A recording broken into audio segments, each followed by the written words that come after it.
All right. Well, good morning to you, viewers. Let's begin what's trending with the drama that erupted in the Senate on Thursday as Senators Oshiomhole and Ndume engaged in a heated confrontation during the screening of former presidential aide Reno Omokri for an ambassadorial position.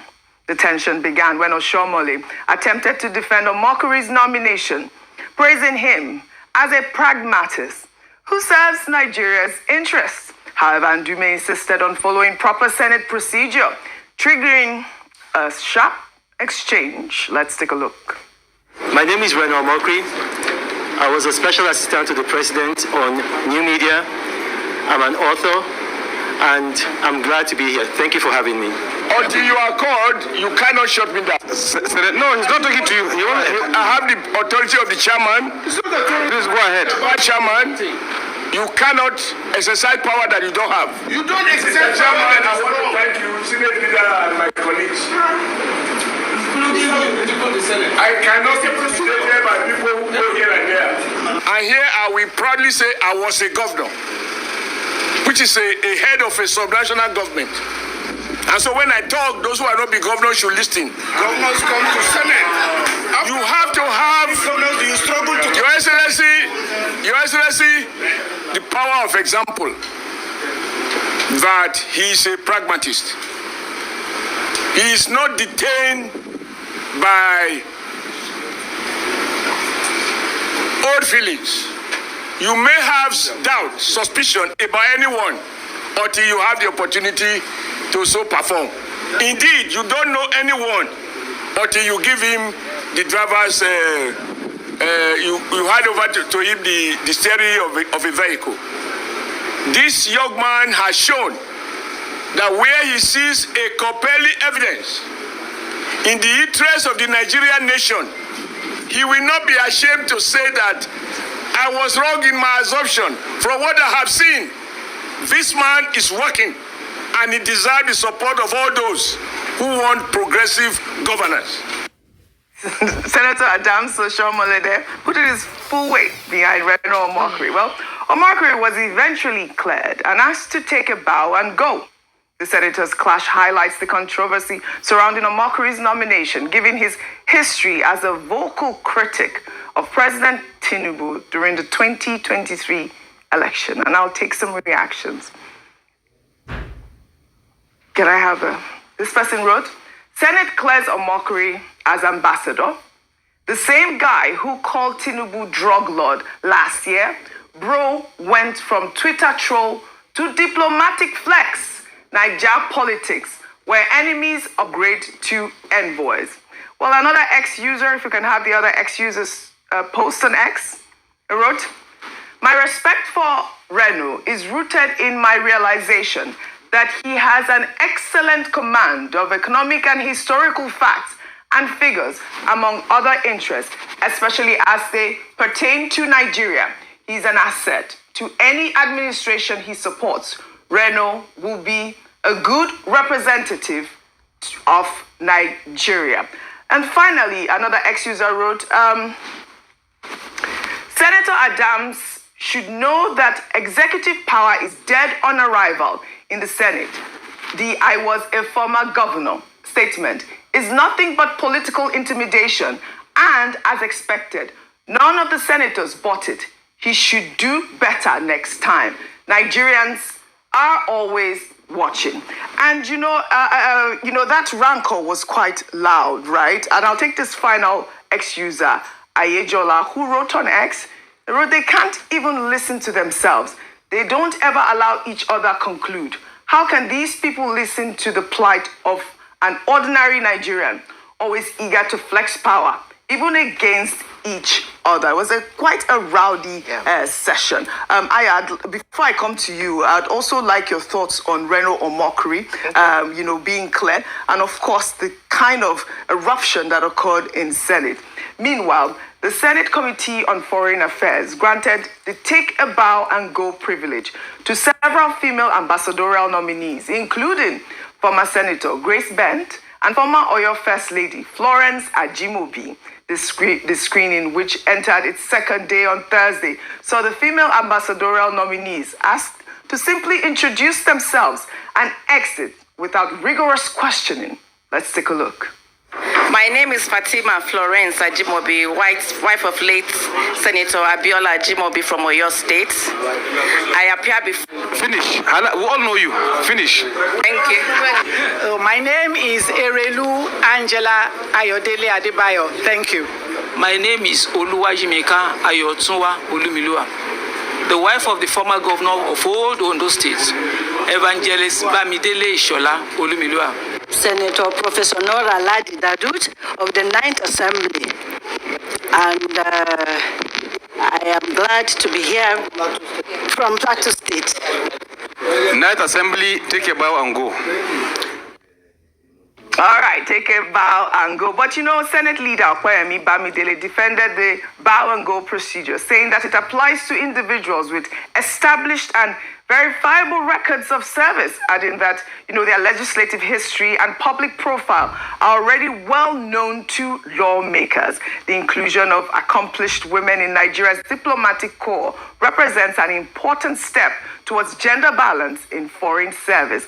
President Tinubu's ambassadorial list includes 10 women, 4 on the career diplomats list, and 6 as non-career diplomats. I mean, those women, they were quite heavy. Their profile, former governors' wives. Of course, we also saw the first, Senate leader from the North.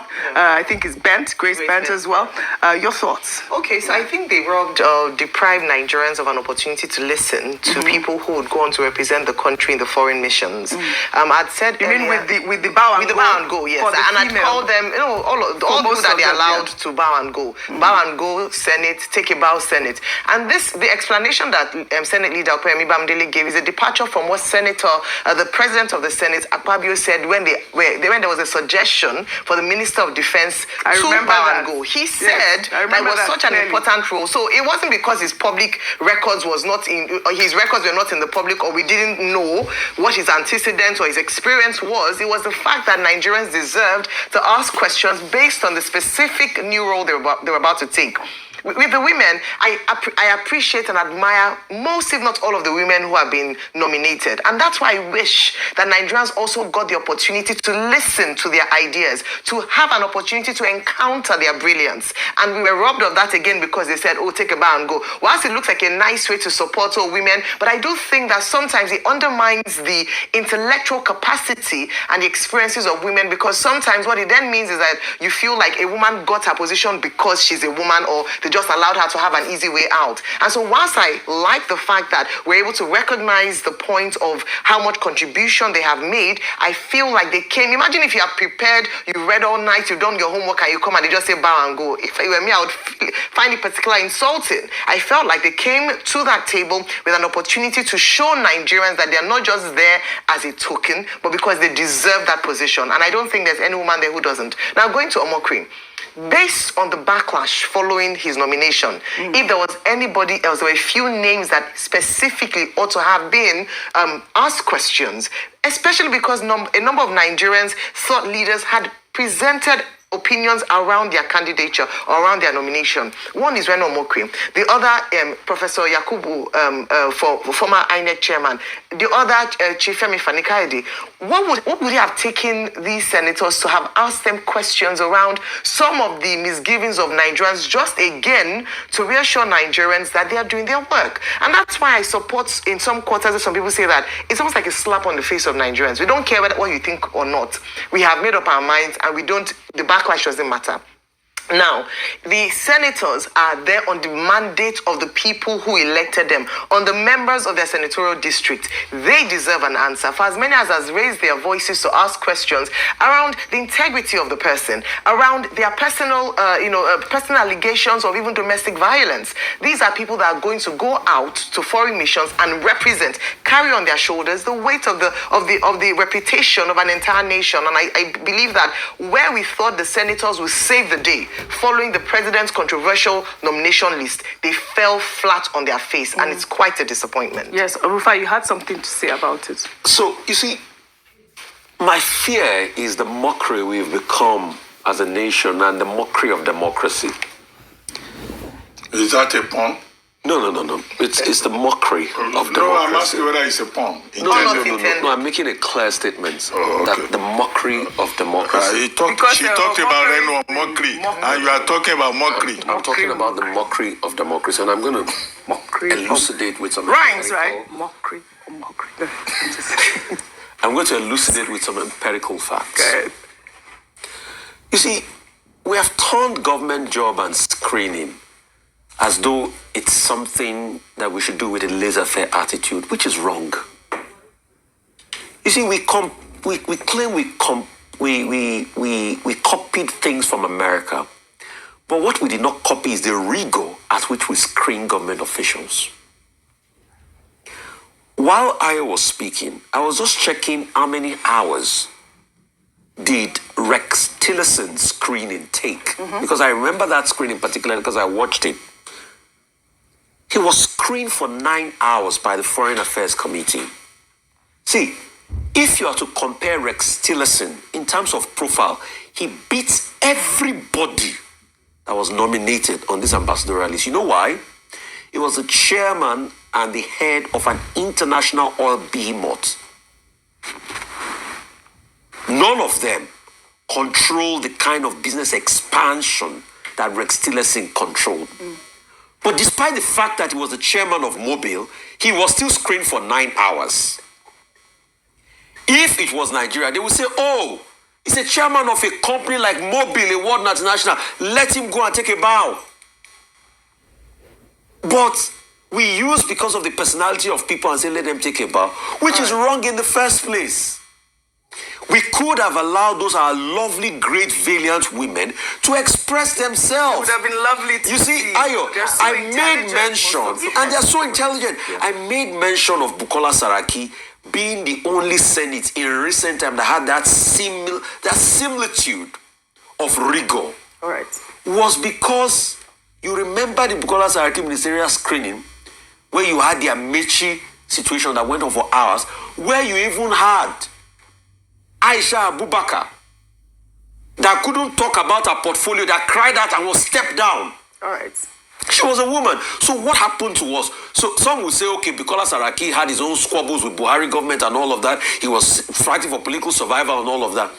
But it is shocking. That's why I say it's a mockery of democracy.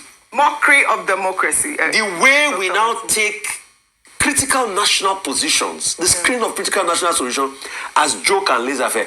And for the likes of Mr. Ndume and what's it called? Adam Oshiomhole. We didn't buy the script. It was a script. We didn't buy it. Okay. It was not needed. Dr. Abati, only 30 seconds because we have discussed this at length. You wanted to make a point. I have different points to make. Yeah. The first is that Baron de Montesquieu, 1748, in the spirit of law, propounded the theory of the separation of powers.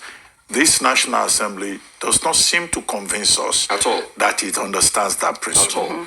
Two, I align myself with the idea that nobody should be asked to take a bow and go. Yeah. Because Nigerians have been raising concerns, and those concerns should have been addressed.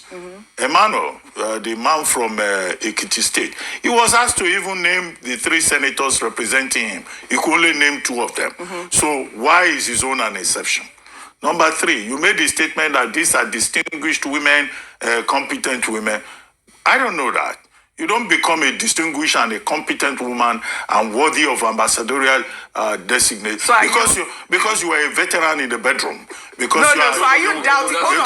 Sorry, are you No, I've not finished. So are you doubting my point? No. Okay, because you were the wife of a former governor. I have their profiles. You don't become. I have their profiles. Then let us prove it. That's why I made that statement. Let us prove it on the floor. Let us hear from them. Yes. Don't let us assume. Okay, good. Number 4, there is a new morality that seems to have emerged in Senator Oshiomhole's definition of pragmatism, which means that if you abuse a sitting president, you call him all kinds of defamatory names, and then you turn around and you say, okay, it's now the best thing since the invention of a toothpaste. All right. Then you say the president is large-hearted. The danger here, going forward is that a lot of younger persons will say, well, let me abuse the president and then change my mind tomorrow. Yeah. The president is large-hearted. Then he will come and reward me with an appointment.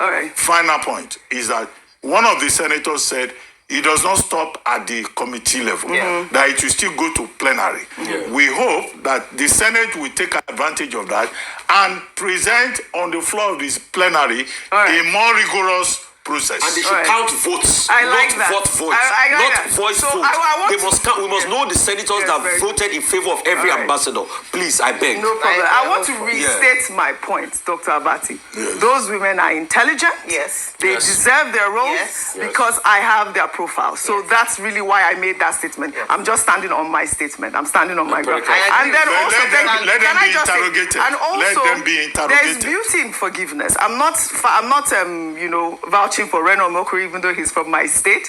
But the president says he has forgiven him for everything that he has done. And one of the reasons why I believe some people have said Reno Omokri is one of those people who say, buy Nigeria, grow Nigeria. He speaks a lot of positive things about Nigeria. That's really all it is. It's all about balance on this table. What would I say? Congratulations to everyone who's been screened.